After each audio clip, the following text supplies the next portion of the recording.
మదనపల్లి పట్టణంలో ఒక అన్యం పుణ్యం తెలియని 7 ఏళ్ల చిన్న అమ్మాయి పైన రేప్ చేసి అతి దారుణంగా చంపేయబడింది. ఇది చాలా ఘోరమైన విషయము. పోలీసులు కానీ అధికార పార్టీ నాయకులు కానీ గంజాయి మత్తులో మద్యం సేవించి చేశారని చెప్పి చెప్తారు. మరి ఈ గంజాయి విక్రయాలను అరికట్టకుండా మీరు ఏం చేశారు? ఈరోజు ఈ విచ్చలవిడి మద్యం అమ్ముతూ ఉంటే మీరు ఏం చేశారని చెప్పి కూడా నేను ఈరోజు ప్రభుత్వాన్ని నిలదీస్తూ ఉన్నాను. ఈరోజు రాష్ట్ర వ్యాప్తంగా, అన్నమయ్య జిల్లానే కాదు రాష్ట్ర వ్యాప్తంగా ఈరోజు డ్రగ్స్ అనేది పెద్ద సమస్య. ఈరోజు డ్రగ్స్ వలన ఎన్నో రకాల ఇన్సిడెంట్లు జరుగుతూ ఉన్నాయి. కఠినమైన చర్యలు తీసుకోవాలని చెప్పి కూడా మేము కోరుతూ ఉన్నాము. ఈరోజు ఇక్కడ కొంతమంది మీడియా మిత్రులు కూడా చెప్పడం జరిగింది, అధికార పార్టీ నాయకులు ఉన్నారని చెప్పి కొంతమందిని చూసి చూడనట్టు వదిలేస్తూ ఉన్నారు, గంజాయి విక్రయాలు విచ్చలవిడిగా జరుగుతూ ఉన్నాయని చెప్పి కఠినమైన చర్యలు తీసుకోవాలని చెప్పి కోరుతున్నాను. ఈ డ్రగ్స్ కానీ ఇలాంటి ఘోరాలు జరిగినప్పుడు ఇవి రాజకీయాలకు అతీతము, ఎవరున్నా కూడా వాటిపైన కఠిన చర్యలు తీసుకోవాలని చెప్పి మేము కోరుతూ ఉన్నాం. అదేవిధంగా ఒక ఘోరమైన ఇన్సిడెంట్ జరిగినప్పుడు పబ్లిక్ అందరూ కూడా పార్టీలకు అతీతంగా ఇటు వైఎస్ఆర్ కాంగ్రెస్ పార్టీ కానీ, బీఎస్పీ కానీ, కమ్యూనిస్ట్ కానీ చాలామంది అధికార పార్టీ వాళ్ళు కూడా ప్రొటెస్ట్ చేయడం జరిగింది. ప్రొటెస్ట్ అనేది ఒక డెమోక్రటిక్ ప్రాసెస్లో భాగం.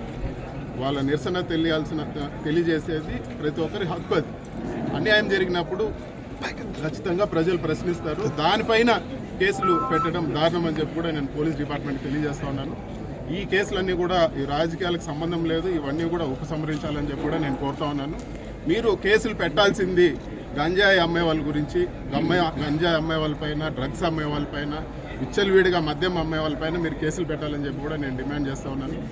ఈరోజు ఎవరిని అడిగినా కూడా ఎక్కడ దొరికినా గంజాయి దొరుకుతూ ఉందని చెప్పి ఒక కామన్ పబ్లిక్కి గంజాయి అమ్మకాలు వాళ్ళు చూసి ఇక్కడంతా అమ్ముతా ఉన్నారని చెప్పగలిగినప్పుడు డిపార్ట్మెంట్ ఎందుకు పట్టుకోలేకుంది? ఎందుకు మీరు ఇంత పట్టుదలగా ఈరోజు నిరసన వ్యక్తం చేసిన వాళ్ళపైన పెట్టినంత పట్టుదలగా కేసులు మీరు ఈ డ్రగ్స్ కానీ, గంజాయి విక్రయాలు, అదేవిధంగా విచ్చలవిడిగా మద్యం అమ్మే వాళ్ళపైన మీరు ఎందుకు చర్యలు తీసుకోవడం లేదు?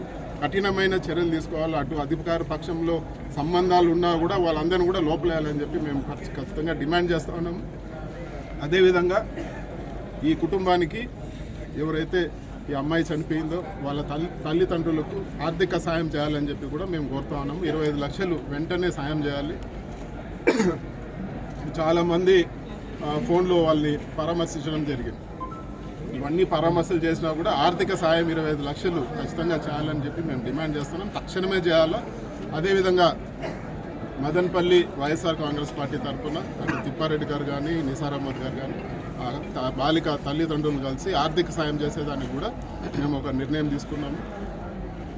వాళ్ళ కుటుంబ సభ్యులతో కలిసి వాళ్ళకు తగిన ఆర్థిక సాయం చేస్తారని చెప్పి కూడా మా పార్టీ తరఫున నేను తెలియజేస్తా ఉన్నాను. అదేవిధంగా ఈ డ్రగ్స్ పైన ఖచ్చితంగా కఠిన చర్యలు తీసుకోవాలని చెప్పి మరొకసారి డిమాండ్ చేస్తూ సెలవు తీసుకుంటాను.